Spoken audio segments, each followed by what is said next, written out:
क्या आपने कभी फोटोसिंथेसिस प्रोसेस को होते हुए एक्चुअली में देखा है क्या?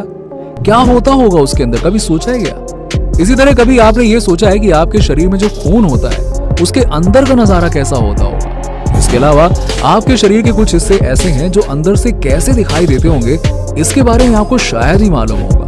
अब आप कहेंगे ऐसा मुमकिन तो है, लेकिन इन सब चीजों के लिए जरूरी होता है माइक्रोस्कोप। अब स्कूल के दिनों में हर बच्चे का ये सपना होता था कि एक ना एक दिन माइक्रोस्कोप के अंदर कुछ रख कर उसका 1000 गुना जूम करके उन नजारों को देखना है जिन्हें हमारी आंखें एक्चुअली में देख नहीं पाती हैं। जी हाँ दोस्तों, आज आपका बचपन का सपना इस वीडियो में पूरा हो जाएगा। और अगर आपने कभी भी इन तमाम दृश्यों को एक्सपीरियंस नहीं किया है तो आज की इस वीडियो में हम आपको ये सारी चीजें दिखाएंगे। माइक्रोस्कोप की मदद से देखने के बाद आपको भी पता लगेगा कि खून से लेकर फोटोसिंथेसिस के अंदर एक्चुअली में क्या चल रहा होता है। यहाँ तक कि आपकी जीभ, जो कि दिखने में बाहर से गुलाबी रंग और बहुत ही साधारण सी लगती है ना, लेकिन अंदर से वो कैसी दिखती होगी उसे भी हम अपनी इस वीडियो में दिखाएंगे। तो फिर आज की वीडियो को शुरू करते हैं और देखते हैं ऐसे ही कुछ खास। बचपन में जब स्कूल की किताबों में आप ब्लड की तस्वीर को देखते होंगे तो आपको कुछ इस तरह से दिखाई देता होगा, जबकि आपके दिमाग में तो ये सवाल आते होंगे कि यार इन्हें हम अपनी आंखों से क्यों नहीं देख सकते हैं,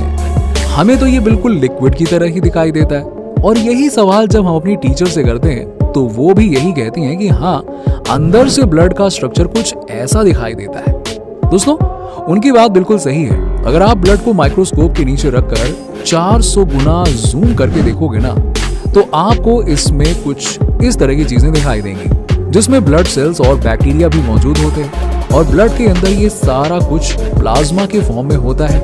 और जब हम अपने माइक्रोस्कोप को जूम आउट करते हैं तब ये सब कुछ एक लिक्विड की तरह दिखाई देता है। नंबर 2, हमें स्कूल में बताया जाता है कि पेड़ पौधे अपने खाने को सनलाइट की मदद से बनाते हैं।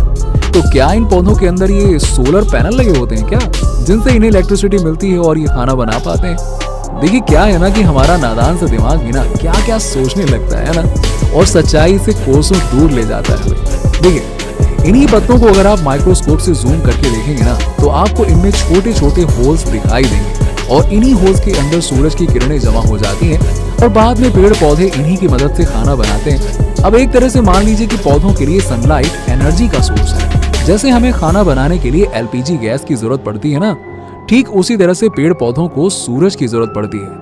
लेकिन अगर हम इनके सारे पत्तों को तोड़ देंगे तो कुछ ही दिनों में पेड़ मुरझा जाएगा, क्योंकि उसे खाना मिलना बंद हो जाएगा। अब जरा सोचिए, अगर आपको एक हफ्ता खाना ना मिले तो आपकी हालत क्या होगी? ठीक वही हालत पेड़ पौधों की भी होती है। आपकी फीलिंग उनकी फीलिंग्स कुछ नहीं। खैर चलिए दोस्तों, आगे बढ़ते हैं वीडियो में। नंबर 3, ये है आम पेपर, जिसका इस्तेमाल आप रोज करते हैं। लेकिन क्या कभी आपने इस कागज को माइक्रोस्कोप के नीचे रखकर जूम करके देखा है क्या कि आखिरकार ये कैसा दिखाई देता होगा? कभी न कभी तो ये ख्याल आपके दिमाग में आया ही होगा, लेकिन आपको कभी भी मौका नहीं मिला होगा। कोई बात नहीं, आज देख लीजिए।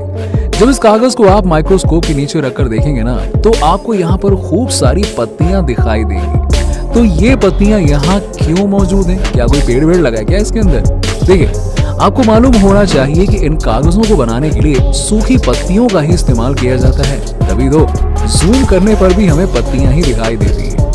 नंबर 4, आपने अपनी जुबान को कभी माइक्रोस्कोप के मदद से जूम करके देखने की कोशिश करी है क्या? यकीन मानिए, जब आप इसे अंदर से देखेंगे ना तो आपके भी होश उड़ जाएंगे।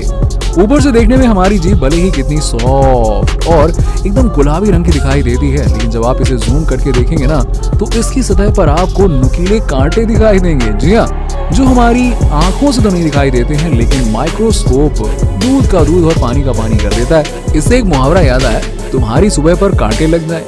लेकिन इस माइक्रोस्कोप इमेज को देखने के बाद ये मुहावरा सच लगने लगता है। अब वैसे इंसानों की जीभ में कांटे आंखों से दिखाई नहीं देते हैं, वहीं अगर आप शेर की जुबान देखेंगे ना तो आपको कांटे साफ दिखाई देंगे। नंबर 5, दोस्तों, जब आप शेविंग करते हैं और शेविंग करते समय अगर आप ब्लेड का इस्तेमाल करते हैं तो आपकी दाढ़ी जल्दी से वापस आ जाती है। और अगर आप शेविंग ट्रिमर की मदद से करते हैं तो कुछ ही दिनों में आपकी दाढ़ी ज्यादा बड़ी नहीं होती है। क्या आप जानते हैं कि ऐसा क्यों होता है? जरूर आप में से कई लोगों के दिमाग में हमेशा ये सवाल तो आते ही होगा। जब ब्लेड की मदद से काटा हुआ बाल और ट्रिमर की मदद से काटे हुए बाल को माइक्रोस्कोप के नीचे रखकर देखा जाए तो कुछ वो इस तरह की तस्वीरें सामने देता है। एक तरफ जहां पर बाल को ब्लेड से काटा गया है उसकी सतह काफी प्लेन है, वहीं दूसरी तरफ जिस बाल को ट्रिमर की मदद से काटा गया उसका सरफेस काफी खुरदुरा है। ऐसा लगता है कि किसी ने इसे नोचा है और इस तरह से बाल जल्दी से वापस बड़े नहीं हो पाते हैं क्योंकि उनकी सतह काफी खराब हो चुकी होती है और यही वजह है कि ट्रिमर से काटे गए बाल जल्दी बड़े नहीं हो पाते हैं। नंबर 6, दोस्तों आपने ब्लेड का इस्तेमाल अपने नाखून से लेकर अपने दाढ़ी को काटने के लिए हमेशा किया हो, है ना? लेकिन क्या कभी आपने इस ब्लेड को माइक्रोस्कोप के नीचे रखकर इसकी सतह को देखने की कोशिश करी है? सबसे पहले अगर आप किसी ब्लेड को बिना यूज किए माइक्रोस्कोप के नीचे रखकर देखेंगे तो ये कुछ इस तरह से दिखाई देगी, बिल्कुल साफ और सुथरा। वहीं अगर इसका इस्तेमाल करने के बाद आप इसे माइक्रोस्कोप के नीचे रखकर देखेंगे तो ये कुछ इस तरह से दिखाई देगा।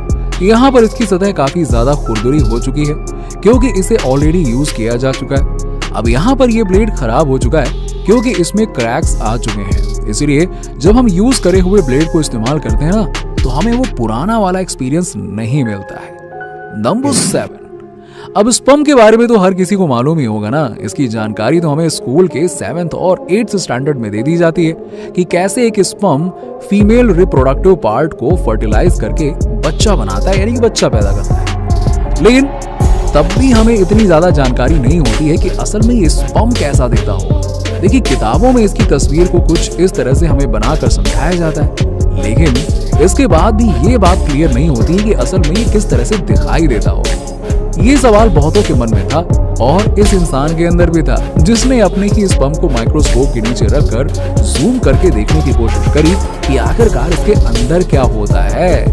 जी हाँ, जब इसने उसे जूम करके देखा तो इसके अंदर लाखों करोड़ों सेल्स दिखाई दिए जो बड़ी ही तेजी से मूवमेंट कर रहे थे।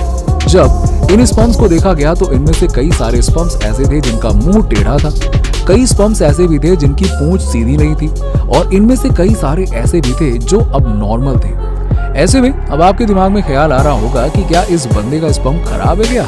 जी नहीं, ऐसा बिल्कुल नहीं। दरअसल एक फीमेल एग को फर्टिलाइज करने के लिए सिर्फ एक ही स्पर्म काफी होता है और इन लाखों स्पर्म्स में से कई सारे स्पर्म्स ऐसे होते हैं जो अब नॉर्मल होते हैं। ऐसे में प्रेगनेंसी के समय वहीं पर स्पर्म सबसे आगे पहुंच पाते हैं जो काफी तंदुरुस्त होते हैं और हेल्दी होते हैं। नंबर 8, बर्फ कितना ठंडा होता है ना, इसका अंदाजा आप उसे छूकर ही लगा सकते हैं, कई बार तो देख के भी लग जाता है। तापमान ज्यादा ठंडा हो तो कई जगहों पर बर्फ की चादर बन जाती है और ये बर्फ की चादर इतनी ज्यादा मजबूत होती है कि इसके ऊपर आप दौड़ भी सकते हैं। लेकिन आपने कभी सोचा है कि बर्फ को अगर माइक्रोस्कोप के नीचे रखकर देखें तो ये कैसा दिखाई देता होगा? मतलब कि इसके अंदर की सतह पर किस तरह से चीजें दिखाई देती होंगी। जब इस बर्फ को माइक्रोस्कोप के नीचे रखकर देखा गया तो इसका आकार कुछ इस तरह से नजर आया। देखने में ये किसी डिजाइन से कम नहीं लग रहा होगा, ऐसा लग रहा है कि किसी आर्टिस्ट ने अपनी कलाकारी करी। लेकिन ऐसा होता क्यों होगा, अब आप ये सोच रहे होंगे ना। देखिए जब बर्फ जम जाती है तो इसके अंदर मौजूद पानी ब्लॉक हो जाता है और वो आगे की तरफ बढ़ नहीं पाता है और इसी वजह से ये चारों तरफ कुछ इस तरह का शेप ले लेता है। नंबर 9, इंसान के पास अगर आंख नहीं होती तो वो देख नहीं पाएगा, जाहिर सी बात है, इसमें कोई भी दो राय नहीं है। और जिन आंखों से हम दुनिया देखते हैं असल में उसके अंदर की दुनिया कैसी दिखाई देती होगी, क्या कभी आपने सोचा है? जब आंखों को माइक्रोस्कोप की मदद से देखा गया तो इसके अंदर कुछ अलग ही दुनिया दिखाई दी। हमारी आंखों के चारों तरफ काफी गड्ढे होते हैं और बीच में एक काला सा होल होता है जो देखने में बिल्कुल ब्लैक होल की तरह लगता है, लेकिन असल में ये लेंस होता है। इसके अलावा जब इसे जूम करके देखा गया तब हमारी आंखों की आइरिस दिखाई देनी शुरू होती है और वो कुछ इस तरह से दिखाई देती है। वाकई में जिस आंखों से हम पूरी दुनिया को देखते हैं उसके अंदर की दुनिया वाकई में देखने लायक है। अगर आंखें नहीं होती तो चारों तरफ सिर्फ अंधेरा छा जाता और हमारी हंसती खेलती जिंदगी अंधेरे में चली जाती। दोस्तों, माइक्रोस्कोप एक ऐसा डिवाइस है जो छोटी से छोटी चीज को 1000 गुना जूम करके उसके अंदर की दुनिया आपके सामने पेश करता है। माइक्रोस्कोप के इन्वेंशन ने दुनिया को एक अलग ही नजरिया दिया। हमें रिसर्च करने की काबिलियत मिली और दुनिया को और भी बेहतर ढंग से जानने का मौका मिला।